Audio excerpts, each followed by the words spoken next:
Hey guys, I just got home from work and I finished a book today. I finished A Short History of the Girl Next Door by Jared Reck. I went into this like really expecting it to like blow my mind because I had seen so many reviews, so many positive reviews. And I will say it started out and I was kind of like really liking it, and I felt like I kind of identified with this character a little bit. The main character, Matt, kind of has this inner monologue and he's very like in his head, and he kind of calls his inner movie director and stuff like that that tells him what he should be doing, and then of course things never go that way. And I felt like I kind of identified with him. I'm very much that person, but he plays basketball and there were a lot of basketball scenes in this, and I was kind of like, meh, like I don't really care for reading sports scenes, but I know that a lot of people will like that. There is a big kind of spoilery event in this novel that turns the whole story into something else entirely, or maybe not something else entirely, but something else. And I think that's where things kind of come in. I will say I did fight back some tears during this. It does feel very angsty, and I actually put up a quote from this on my Instagram today because it kind of hit me, and I'm going to read it. I haven't really been reading quotes of the day, but this one really was like the one today. So in reference to other people kind of going through life, and you're going through life filtering everything through yourself and your experiences, maybe not realizing that other people are too. So his mom is talking to him and says, they haven't lived your life. They're not the star of your movie. You are. They're in their own movies, and while you're walking around hating the world for not understanding your pain, they're hurting too. That's on page 216. And I think that just like really kind of profoundly hit me today, and I was just like, yes, like we are all in our movies, and we need to probably be filtering our lives and seeing other people's lives as like unique and as wonderful as we see our own. So that's all I'm going to say about this book. My review is going too long, but I would say read this, and I think I will definitely recommend this to like younger people as well, like teen readers, because I think it's very relatable. Angsty, maybe the girl or the guy you're having a crush on isn't really there with you, and yeah, so onward. Hey, it's January 17th, and I have not done that much reading this month, which is interesting. So I just finished Authority. I mentioned this in my favorites. This is the second book in the Southern Reach series. Annihilation was the first one. I did a review of that in my last What I Read, and the movie of that is coming out in February. So this one is an extension of that story, obviously, but it is from a totally different perspective. It's a different character. His name is Control, and he is in the Southern Reach program, and you get his perspective. I'm gonna say it's a lot longer than the other one. Not a lot longer, but probably double, because the other one was not very big. This one was not as entertaining, although I felt that I really wanted to finish it and see what was gonna happen. It doesn't have as good of reviews. I think it just kind of drags, but there are certain parts that are really interesting. The last part of the book really caught me. I read the last 50 pages like really fast. The rest of the book I felt like I had to force myself to actually like read it. I do think the series is really interesting. I am gonna read the third one. I think it's called Acceptance. I think that's right. But I probably am not gonna read it for a while. I have a bunch of books that I need to finish for the library. This in fact is due 4 days ago, and I'm handing it in late. I hate to be that person, but I'm glad I read it. Don't know if I'd recommend it. And that's all. Hello, I just got out of the shower. Obviously, I was just going to do some laundry, hence no pillowcase, and run to the library, and I realized I forgot to film this. So the book that I just finished is called, spoiler alert, The Hero Dies by Michael Ausiello. This is a story of his romance with his partner, Kit. They were together for about 13 years. In the last year, Kit was diagnosed with a neuroendocrine cancer, and it was super rare, and eventually he dies. And this novel doesn't just talk about that, it talks about their whole romance and all of their ups and downs. He mentioned in an interview that I watched that he wanted to paint like a true picture of their relationship. So he does talk about the ups and downs of their whole relationship and also of his time with cancer. This was a super emotional book, I will say that. I got towards the end where there was maybe like 30 or 40 pages left and I had to close it. There is a sentence in here and it's something like, it was the sound of the most important person in my life ceasing to make a sound or ceasing to make sound, something like that. And that sentence hit me so hard. I finished that little, like the next two sentences, and I just had to put it down for a couple days because it was so sad. This is a book that made me cry. Not a lot of books make me cry. I would highly recommend reading this. It was really, really easy to read, and I think it's relatable in terms of relationship, but also it was really good. Like, I think that this is gonna probably be one that I think about for a long time. I haven't stopped thinking about it. It's really profound, and I've never lost someone super close to me that has had cancer. My grandfather died of cancer, but he wasn't a part of my daily life. Just imagining what that's like. Maybe you wouldn't want to read it if you have had that kind of trauma in your life, but this is a good one. I would highly recommend it. Go check it out. It's a good cover as well, I think. So yeah, that's all. Hey, so I finished another book today.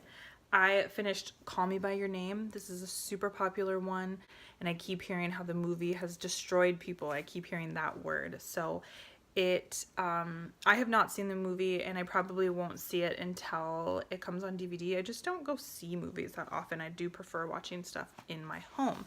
You want to sit and like really read and absorb all of the language, but it actually went through really fast. I agree that this is written very beautifully. I have a few tabs with some good quotes and just about the human experience and everything in general. The story is about two younger men. One is, I think, 17 and the other is 24, and they kind of they become involved with each other and then have a distant relationship afterwards. I will say my biggest confusion with this is why the relationship had to be distant, why it wasn't I don't know. I just felt like what people keep talking about is beautiful and profound. The whole last chapter is so good. It just like, it made me so sad. And I feel like it's in this novel, and what people I think are responding to is the romanticism of a long distance kind of relationship, or a relationship that maybe spans many, many years and you go without seeing one another and all of that.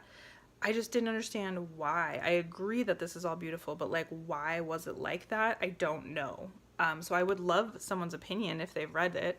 But it did make for a good story. I prefer stories that are difficult and not just like easily tied up or easily just like easily read and you're like, oh, I know exactly how this is going to happen. Like, I like when you don't know that information.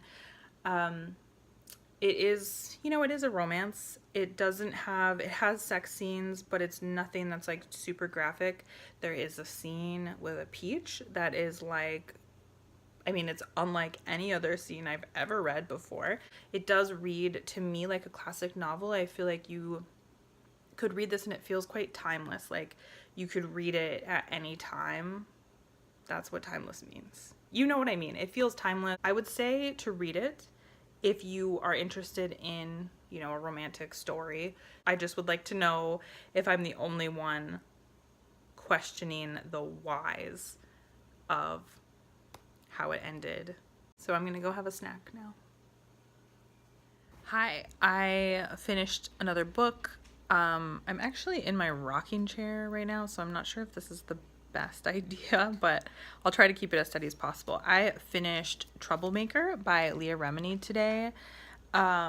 I really liked this. While I know she has a TV show, I don't have cable, so I think I'll watch it eventually.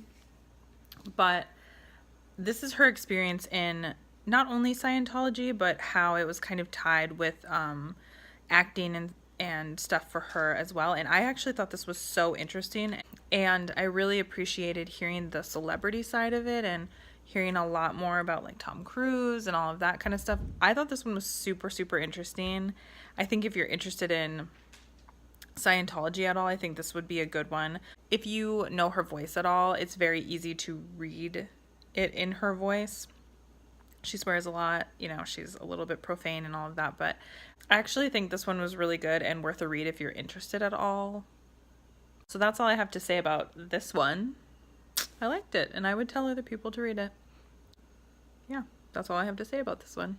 So on to the next. Hi, so we're in a new location for reading videos. We are in my kitchen. I often listen to audiobooks, probably like everybody else does, in my kitchen. So I just finished Ready Player One. This is my Kindle. I actually listened to it on my phone, but I just wanted to be able to like hold something up. I loved this book. First of all, as probably a lot of people know, Wil Wheaton reads this one, and he does a fabulous job. Often I do really well with audiobooks where their voices are familiar anyway, but he does such a good job. He has a fantastic voice. So the movie comes out, I believe, in March, and the basic plot is just this like future. They're in Ohio, but it's in the future, and everything is kind of everything is like cyber and like virtual reality, and so people are actually like physical beings, but they often log into what they call the Oasis, and they're competing in a game called the Oasis to find the, you know, egg, where whoever finds this gets the keys to that whole Oasis dynasty after the creator has died. So it doesn't maybe sound like something, when I first read about it, it didn't really sound like something I would be interested in, but really loved it. It has a lot of 80s pop culture references. I know one of my friends said that she didn't prefer that. She felt like it was too much, but I really liked it. Maybe the difference is audio versus physical copy, but I really liked it. And actually, as I was listening to it, as I was cooking and listening to it, I knew it was coming to an end, but I realized like, oh my god, it's ending, and it got to the last sentence, and I was so bummed. I'm ready to like move on and get through it. I always want to like move through audiobooks faster, but I was really bummed to be done with this one. It was about, I think it was like 16 hours long almost. I think it's like 15 and like 40 minutes or something like that, but I really enjoyed it, and I think that a lot of other people will too. And I'm definitely going to see the movie, although I feel like I probably won't love the movie as much as the book just because I liked it so much. So that's all for this one. Hopefully I'll get one more done. It is the 29th of January, and I'm hoping that I get my other book that I'm reading done before the end of the month. So next. So I finished my last book for January. Technically, I finished like the last tiny bit in February, but I'm counting it as January because I'm excited about it. I'm a million years behind on this series, but I read The Golden Compass by Philip Pullman. I'm going to start by saying I never wanted to read these because I hate the cover art. Now, it's not ugly or anything like that. To me, it just looks like a really generic middle level book. It doesn't excite me. It doesn't look super like, I don't even know. It just doesn't attract me at all. So that's a dumb reason not to read a book. Obviously, there's a reason why we say don't judge a book by its cover. So my mom read these years ago, and she really liked them. We went and saw the movie. The movie came out, I think, in 2007 of just The Golden Compass. They didn't make the movie into a whole series, but just that one. I'm actually watching it right now because it's available on HBO now. So if you have HBO Now or HBO Go, I think you can watch it. So the basic premise is it's this young girl growing up in Oxford.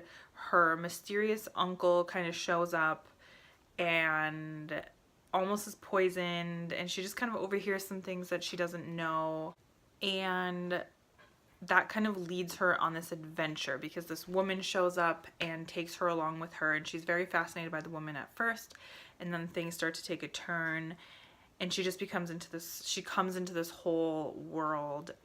But I was totally just swept up in this novel. It was so fun to watch, or it was so fun to read a young adult novel, so it's easy to digest, but there is a lot of heavier stuff in this book, and I just couldn't wait to find out what happened next, and I couldn't wait for the ending. So yeah, I would super recommend this. I actually have the next one, but I'm not going to read this next. But do you see what I mean about the covers? Like, to me, it just looks like a very generic kind of middle level. It just doesn't do anything for me. I'm not going to read the next one because, fun fact about me, I don't typically read series like back to back to back. I like to kind of jump in and out of the world. So I have a couple others that I'm going to finish, but I also want to read the Book of Dust. It's in the same world and deals with the same things like dust and things like that. So I am going to read that, and I might start reading that this weekend. So super recommend this, but I'm like 20 years late on this trend, but it was super, super good. So I was editing my what I read January, and I realized that I didn't actually say it was the end of the video, it just ended. So I just want to thank you, and if you have any book recommendations, or if you've read any of these books, especially Call Me By Your Name, or The Golden Compass, really those were my two probably favorite this month.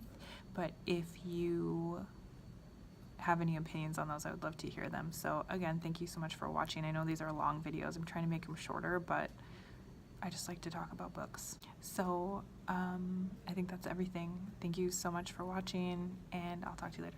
Bye.